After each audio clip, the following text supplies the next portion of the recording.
ఢిల్లీలో కాంగ్రెస్ కేంద్ర ఎన్నికల కమిటీ సమావేశమైంది. లోక్సభ అభ్యర్థుల ఎంపికపైన కాంగ్రెస్ కసరత్తు చేస్తోంది.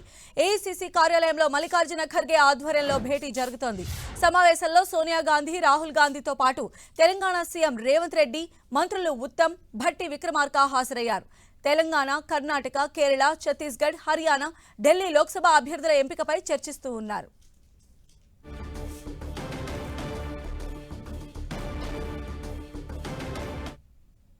ఏఐసీసీ కార్యవర్గ సమావేశం ప్రారంభమైంది. మరిన్ని అప్డేట్స్ మా ప్రతినిధి గోపిని అడిగి తెలుసుకుందాం. గోపి,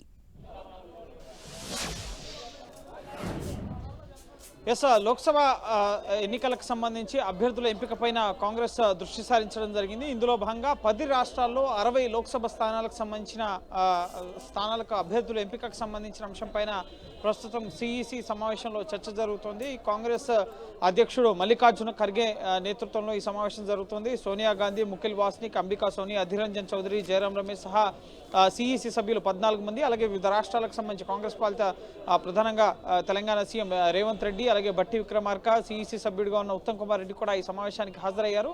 సో మనకంతున్న సమాచారం ప్రకారం 10 రాష్ట్రాలకు సంబంధించిన లోక్సభ అభ్యర్థుల ఎంపిక పైన ముఖ్యంగా ఇండియా కూటమిలో భాగస్వామిగా ఉన్న పార్టీలకు సంబంధించి ఆయా రాష్ట్రాల్లో ఆయా పార్టీలకు అభ్యర్థుల కేటాయింపుతో పాటుగా కాంగ్రెస్ పార్టీ నుంచి ఎవరైతే అభ్యర్థులను బరిలో దించాలనుకుంటున్నారో వారికి సంబంధించిన ముఖ్యంగా అభ్యర్థుల ఎంపిక పైన కసరత్తు జరుగుతోంది. ఛత్తీస్గఢ్, అలాగే కర్ణాటక, కేరళ, ఢిల్లీ, తెలంగాణ, లక్షద్వీప్, అలాగే మేఘాలయ, త్రిపుర, సిక్కిం, మణిపూర్ ఈ రాష్ట్రాలకు సంబంధించిన లోక్సభ స్థానాలకి ప్రస్తుతం కాంగ్రెస్ కేంద్ర ఎన్నికల కమిటీలో చర్చ జరుగుతున్నట్లుగా తెలుస్తోంది. సో తెలంగాణ రాష్ట్రానికి సంబంధించి ప్రధానంగా ఇటు 5 నుంచి 10 స్థానాల వరకు తొలి జాబితాలోనే ముఖ్యంగా అభ్యర్థుల ప్రకటన ఉండే అవకాశం ఉంది. తెలంగాణలో అధికారంలోకి వచ్చిన తర్వాత మెజార్టీ 17 లోక్సభ స్థానాల్లో సుమారు 14 స్థానాల్లో విజయం సాధించాలని చెప్పి కాంగ్రెస్ లక్ష్యంగా పెట్టుకుంది. ఇప్పటికే అనేక మంది ఆశావాహుల జాబితాను ఇటు అధిష్టానానికి సమర్పించేందుకు రేవంత్ రెడ్డి ముఖ్యంగా ఒక్కో కాన్స్టిట్యున్సీకి సంబంధించిన 3 అభ్యర్థుల జాబితాతో ప్రస్తుతం ఆయన ఢిల్లీ వచ్చారు. సో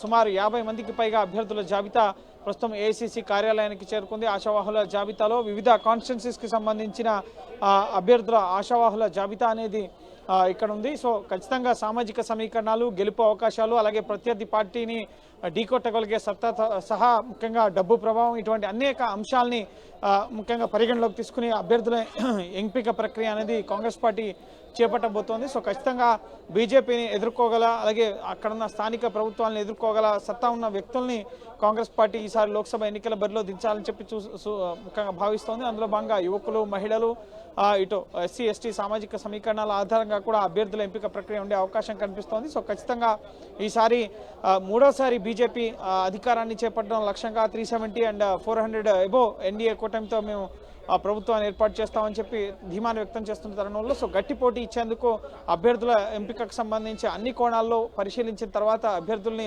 ఎంపిక చేయాలని చెప్పి కాంగ్రెస్ పార్టీ భావిస్తోంది. అందులో భాగంగానే ఆయా రాష్ట్రాలకు సంబంధించి ముఖ్యంగా పీసీసీలు, అలాగే సిఎల్పీలు, ఇటు కీలక నేతల సమక్షంలో అభ్యర్థుల ఎంపిక ప్రక్రియ జరుగుతుంది. కాంగ్రెస్ పార్టీలో అత్యున్నత నిర్ణాయక మండలి ఈ సిఈసి, కాంగ్రెస్ కేంద్ర ఎన్నికల కమిటీ. సో ఈ ఎన్నికల కమిటీలో నిర్ణయించిన పేర్లనే ముఖ్యంగా అభ్యర్థుల జాబితా అనేది ఖరారవ్వడం జరుగుతుంది. సో ఈరోజు చర్చించిన తర్వాత రేపు లేదా ఎల్లుండు ఈ అభ్యర్థుల జాబితాను విడుదల చేసే అవకాశం ఉంది. ఇప్పటికే 195 మంది అభ్యర్థుల్ని బీజేపీ ప్రకటించడం జరిగింది. కొంత దూకుడుగా వ్యవహరిస్తున్న పరిస్థితి. సో ఇండియా కూటమిలో భాగంగా అనేక రాష్ట్రాల్లో ముఖ్యంగా కాంగ్రెస్ పార్టీ కొన్ని రాష్ట్రాల్లో ఇతర మిత్ర పక్షాల భాగస్వామ్యంతో ఇండియా కూటమిలో ఉన్న భాగస్వామ్య పక్షాలతో కలిసి పోటీ చేస్తూ ముఖ్యంగా తమ అభ్యర్థుల్ని ప్రకటించే ఆలోచనలో ఉంది.